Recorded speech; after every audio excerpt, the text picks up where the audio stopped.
Oke, ternyata nih prediksi kemarin bahwa aliansi Mihawk dan Crocodile bersama Buggy itu memang benar adanya. Bahkan bocoran sudah dijelaskan bahwa mereka itu beneran membentuk aliansi nih. Chapter 1056 memberikan gambaran ke depannya.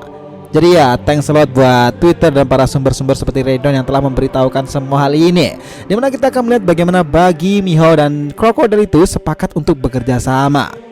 Ini menarik nih, dalam bocoran pertama ini kita diberitahu bahwa chapter 1056 semuanya mengacu kepada organisasi baru dari Kaisar Laut Buggy. Kita masih penasaran bagaimana Buggy bisa menjadi kaisar, akan digambarkan di sini. Yang menarik dari organisasi tersebut, dua mantan sisi Bukai tergabung di dalamnya. Bahkan jika seorang memiliki bounty karena angkatan laut dan pemerintahan dunia memberikannya, lain halnya dengan Buggy. Dia memberikan bounty-nya sendiri kepada markas angkatan laut. Nah, benarkah seperti itu? Ini menarik. Penasaran kan berapa bounty-nya di sini? Nah, di sini nanti kita akan ada kejutan lain juga mengapa Yamato itu juga ditinggalkan di Wano Kuni ini. Nah, semuanya kita akan bahas detail nih mengenai preview dari One Piece chapter 1056 ini, Cross Kill. Oke, kita mulai.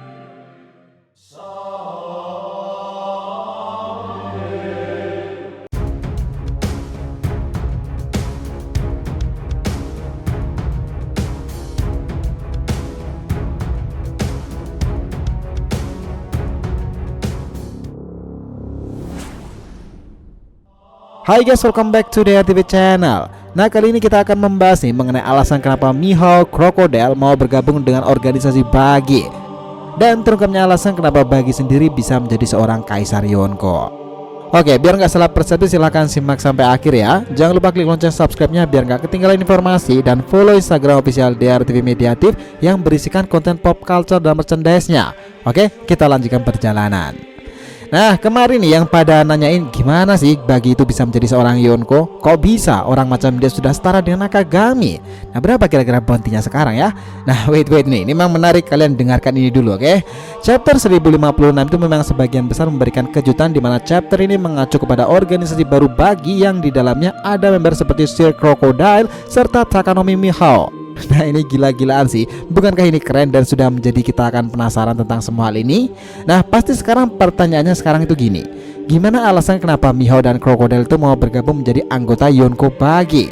Oke, untuk Mihawk sendiri mungkin juga telah menilai nih bahwa Buggy sendiri itu memiliki banyak pasukan dari para tahanan Impel Down dahulu dibandingkan dia yang cuma sendirian tentunya. Jadi dengan bergabung kepada aliansi Buggy sendiri, maka dia pun masih bisa ikut serta dalam era baru ini, dimana kedepannya dia pasti makin penasaran sepak terjang dengan para Yonko baru itu, terutama Luffy yang telah ia temui saat pertama kali itu. Seperti yang pernah ia bilang, Mihawk itu juga selalu tertarik dengan seseorang yang memiliki kekuatan untuk mempengaruhi lawan dan bergabung bersamanya dalam pertempuran. Selain Luffy, Buggy ini sebenarnya juga memiliki semua hal itu loh, mempengaruhi lawan dan akhirnya bergabung dengan kelompoknya. Kita tahu bahwa momen itu sudah sempat terjadi di Marineford dahulu sebagai mantan tahanan Impel Down, dan sejarahnya yang berhubungan dengan Raja Bajak Laut Goldie Roger itu karena dia juga bocah magang di Oro Jackson nih saat itu, serta berhubungan dengan Akagami. Mungkin dia pikir nih berrelasi dengan Buggy bukan sesuatu yang buruk pula, dan Buggy pun bukan bajak laut yang membahayakan bagi dirinya. Ya meskipun nih sempat Takanomi itu menebasnya kala itu dan Buggy tetap hidup. Sementara untuk Crocodile ini yang menarik nih, kenapa ia beraliansi dengan Buggy? Kira-kira kenapa tuh? Kalian ingat kan saat tim mantan tahanan Impel Down itu menuju ke Teluk Marineford? Di kapal mereka itu ada Luffy, Jinbe, Dazbones, Buggy dan juga Sir Crocodile.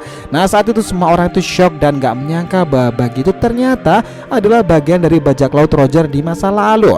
Mereka terlalu meremehkannya, tetapi sebenarnya dia juga saudara jauh dari Yonko Akagami. Nah, mendengarkan hal itu nih, Dazbones dan juga Crocodile bahkan berekspresi seperti ini kala itu. Siapa sangka dia bagian dari mereka semuanya. Lalu Dazbones menambahkan, tidak bisa dipercaya, bahkan dia itu lemah sekali loh orangnya. Nah, karena inilah mungkin beraliansi dengan Buggy bukanlah sesuatu yang buruk bagi Crocodile. Ketambahan untuk Crocodile sendiri sih, dia masih penasaran apa itu Pluton dan ingin ikut serta menjadi bagian dari generasi para Yonko era baru. Kita sendiri sih juga percaya sih bahwa Crocodile itu akan memiliki cerita-cerita yang menarik untuk kedepannya, dan semua itu belum terungkap pasti. Lalu berapa nih kira-kira bounty dan apa alasan dia bisa menjadi seorang Yonko? Nah, ini cukup menarik sih, dan kita tentu juga penasaran jika seorang bajak laut normalnya itu dilabeli bounty karena World of Government atau angkatan laut dan juga pihak pemerintahan dunia itu, Buggy malah memberikan bounty-nya sendiri kepada angkatan laut. Nah, benarkah seperti itu? Tetapi dalam bocoran ini juga sudah dijelaskan nih, jika alasan sebenarnya Bagi dicap sebagai Yonko itu karena pihak pemerintahan dunia mempertimbangkan jika organisasi mantan para Shichibukai itu dipimpin oleh Bagi. Itulah kenapa dia itu dicap sebagai Kaisar Yonko era baru. Dari sini kita sebenarnya juga sudah penasaran sebenarnya seberapa sih nilai bounty dari Bagi itu sendiri, karena sampai sekarang belum ada informasi resminya. Ketambahan dengan bergabungnya para mantan Shichibukai itu dan dia bagian dari mantan anggota Raja Bajak Laut Roger dahulu, tentu membuat Bagi itu naik tajam bounty-nya. Apakah 1 miliar berry, 2 miliar berry, atau bahkan sama dengan Luffy, Kid, dan Torao 3 miliar berry? Who knows. Kisah sepak terjang dari Yonko Bagi ini memang selalu di luar dugaan sih. Makanya dia dikenal sebagai dewa keberuntungan Bagi, karena emang hokinya itu gila tuh orang. Lalu apa hal lain di chapter 1056 ini dari bocoran yang sudah keluar itu? Oke, ini ada beberapa nih, seperti Nekomamushi dan juga Inuarashi akhirnya menetap di Wano Kuni. Kedua, kita akan melihat bahwa mereka akan menjadikan Carrot sebagai leader ras Ming tersebut. Nah, selain itu juga dijelaskan di sini bahwa Shinobu sendiri akhirnya kembali cantik tuh setelah menerima serangan dari Aramaki Green Ball. Bahkan ia itu mengejutkan beberapa orang.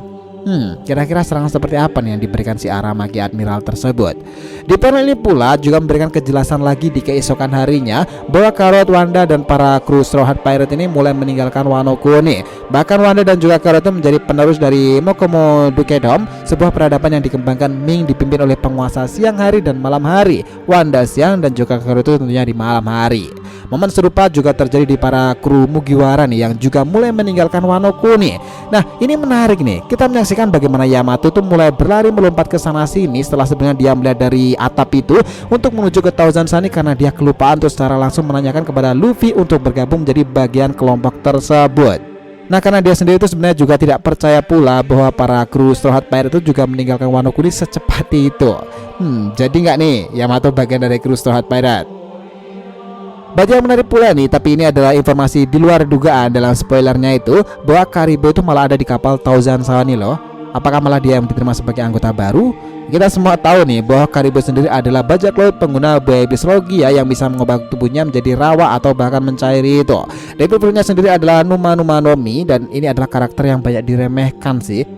Tapi memang kemampuannya itu ada gunanya untuk mata-matai markas lawan atau menyimpan senjata apapun di dalam tubuhnya karena kemampuan Numa-Numa itu. Sebenarnya siapa sih Karibo itu? Nah, sekarang itu gini, jika kru Thousand Sunny sudah meninggalkan Wano Kuni, apakah mereka benar-benar tidak ingin mendapatkan Pluton sekarang? Atau pada akhirnya mereka nanti akan kembali ke Wano setelah perbatasan itu dibuka oleh keluarga Shogun itu atas perintah dari Momonosuke? Kita juga masih penasaran dalam hal ini nih. Tetapi kita juga tahu kemarin itu bahwa Robin sendiri pun juga telah menemukan batu poneglyph itu dan telah membacanya. For your information juga nih, dalam chapter ini sesuatu tak terduga sudah terjadi, dan itu dari bajak laut Captain Kidd. Kenapa? Dia sepertinya di chapter ini melihat seseorang nih, dan bahkan dia tertarik untuk mencari tahu.